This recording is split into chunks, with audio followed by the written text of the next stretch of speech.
Selesai semuanya, terus kan kita diundang makan. Ada rektor, ada dekan, dosen-dosen itu. Nah, maaf ya saya cuma cerita supaya saudara tahu bagaimana kalau kita ingin jadi tuan atas uang, bukan hamba uang. Nah, waktu makan-makan itu, kontraktor ini korek-korek saya.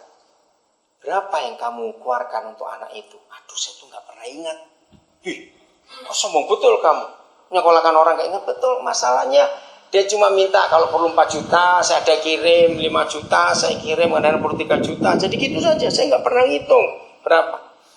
Sambil makan, akhirnya saya tanya, Dokter Hantoro, panggilannya Tori, Bapak cuma tanya, karena Bapak ini tanya, berapa sih yang Bapak keluarkan untuk biaya kamu sampai lulus sepeda ini? Sambil makan itu, saya juga kaget, baru sadar, ini kontraktor lebih kaget lagi. Dia bilang 360 juta. Hah? Sebanyak itu? Saya baru tahu juga. Maaf ya saudara, mungkin orang berkata, loh kamu itu punya uang berapa sampai orang begitu kamu nggak tahu? Pertanyaan bukan punya uang berapa. Saking sering nggak punya uang jadi nggak pernah tahu keluar berapa. Beda bukan saudara? Dengan orang yang punya uang banyak dengan selalu begitu. Hari ini tadi kerjaan saya tuh tiap hari itu keliling ATM untuk ngecek mana yang masuk, mana yang perlu dibayar, semuanya itu. Saya itu punya 6 bendahara di dalam pelayanan ini dan mereka tahu saya bagi-bagi masing-masing bendahara untuk apa semuanya itu. Saudara, saya mau katakan ini kepada saudara. Selama kita tetap menganggap uang itu lebih penting dari apa-apa, berarti kita jadi hamba uang. Katakan amin. Tapi kalau kita bisa menganggap uang itu bukan apa-apa, tapi Yesus yang apa-apa. Betul? Saya ulangi lagi. Kalau kita masih menganggap uang itu adalah segala sesuatu, kita salah. Nah saudara kira dia lulus? Udah. Saya lanjutkan dia. Karena memang itu tujuannya. Dia ngambil onkologi. Dia ambil onkologi di Bandung, di Pajajaran. Dia baru dilantik, saudara, Desember tahun yang lalu. Nah, waktu dia dilantik dokter ahli onkologi atau ahli bedah tumor, dia pun lulusan yang terbaik, yang termuda. Itu luar biasa kesaksiannya. Jadi waktu dilantik, maka profesor tertua itu memotong tumpeng diberikan kepada lulusan terbaik yang termuda. Dan itu anak kami. Nah, saya nggak berani tanya lagi kepada dia berapa Bapak yang Bapak keluarkan biaya itu sampai kamu onkologi ini. Sekarang dia lagi praktek di Rumah Sakit Dr. Sutomo di Surabaya. Saya belum bisa bawa dia ke Papua karena kami masih belum punya peralatan itu.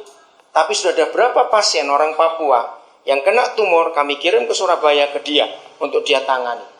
Dan itu sungguh luar biasa. Nah, jadi begini.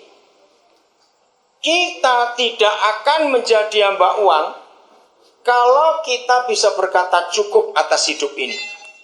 Katakan amin lagi sekali. Saudara, jadi orang kaya itu tidak dihitung berapa banyak rumahnya, berapa banyak mobilnya. Tapi yang disebut orang kaya di dalam dunia adalah orang yang bisa berkata cukup. Coba renungkan ini.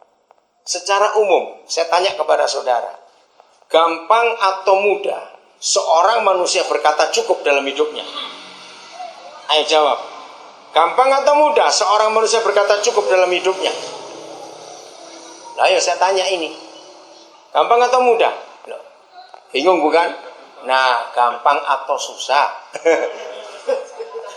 Makanya itu sudah mikir tadi. Oke, jadi gampang atau susah seorang manusia bisa berkata cukup dalam hidupnya? Ayo jawab, saya sudah beri yang betul. Gampang atau susah orang berkata cukup dalam hidupnya? Secara umum, susah. Kenapa manusia susah berkata cukup? Karena pada dasarnya kita ini rakus. Itu yang terjadi. Pada dasarnya kita ini rakus. Maka itu berbahagialah setiap kita yang bisa berkata cukup dalam hidup ini. Kok gak ada yang amin? Amin. Berbahagialah kita kalau kita bisa berkata cukup. Nah, semua dosa yang terjadi dalam kehidupan kita, karena kita nggak bisa berkata cukup dalam hidup ini, kita selalu nggak puas, kita selalu rasa kurang, maka itu persoalan demi persoalan datang dalam kehidupan kita. Oke, masih di ayat itu, saya baca selanjutnya.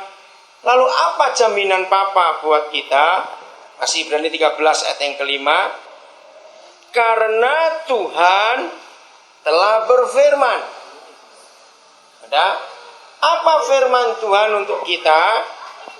Ada? Kita lihat firman ini. Karena aku sekali-kali tidak akan membiarkan engkau, dan aku sekali-kali tidak akan meninggalkan engkau. Mengapa Papa berfirman seperti ini, saudara? Meyakinkan kita sebagai anak-anaknya bahwa sekali-kali dia tidak akan meninggalkan kita, dan sekali-kali dia tidak akan membiarkan kita.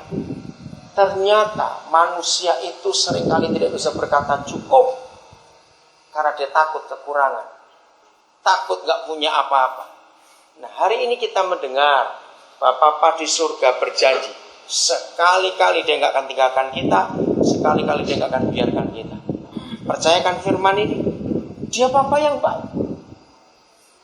Orang yang menjadi hamba uang, ya, alasan yang paling dasar, yang paling sederhana.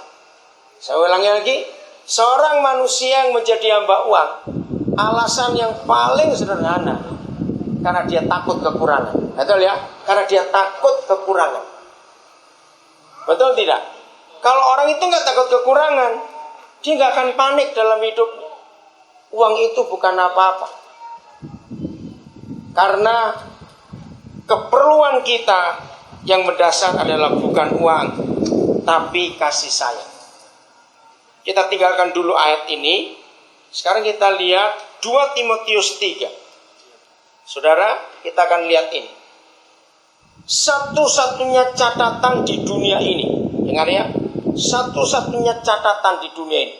Di antara 5 juta judul buku di dunia. Jadi diperkirakan sejak dunia ditemukannya mesin cetak pertama di dunia, sampai hari ini dunia kira-kira sudah mempunyai 5 juta judul buku. Bukan 5 juta buku ya. Nah, bayangkan dari 5 juta judul buku itu hanya Alkitab, satu-satunya buku yang menuliskan bagaimana kondisi manusia akhir zaman. Tidak ada tulisan lain di dunia ini kecuali ayat ini. Coba saudara lihat di Alkitab judulnya. Di ayat 1 judulnya apa? Cik, bacakan Cik. Ayat 1-nya. Lihat judulnya, perhatikan. Iya. Keadaan manusia pada akhir zaman. Nah, ini satu-satunya tulisan, saudara, yang mengatakan kepada dunia bagaimana kondisi manusia akhir zaman. 2 Timotius 3. Menakutkan sekali. Sekarang ini akhir zaman atau tidak? Betul, menakutkan sekali. Apa keadaannya? Lihat ya. Ketahuilah bahwa pada hari-hari terakhir akan datang masa yang sukar. Sudah terjadi. Ayat 2. Apa yang terjadi dengan manusia? Menakutkan. Manusia akan apa? Ayo, manusia akan apa? Baca kitab saudara. Mencintai dirinya sendiri. Egois, saudara. Saya ulangi lagi. Manusia mencintai dirinya sendiri. Lalu kedua, kita bilang apa? Menjadi hamba uang. Yang ketiga, dikatakan mereka akan membual. Yang keempat, mereka menyombongkan diri. Yang kelima, mereka akan menjadi pemfitnah. Yang keenam, mereka akan berontak terhadap orang tua. Yang ketujuh, tidak tahu berterima kasih. Yang kedelapan, tidak memperdulikan agama, hidupnya kacau, dan seterusnya. Tidak tahu mengasihi. Ayat 3. Yang kesembilan, tidak mau berdamai, suka menjelekkan orang, tidak dapat mengekang diri, garang, tidak suka yang baik, suka mengkhianat, tidak berpikir panjang, berlagak tahu, lebih menuruti hawa nafsu daripada menuruti Tuhan, dan seterusnya. Ini keadaan manusia akhir zaman. Nah, 2 hal yang kita mau bahas hari ini. Ingat yang pertama tadi. cinta diri sendiri, artinya egois. 2, jadi hamba uang. Selesai semuanya, terus kan kita diundang makan. Ada rektor,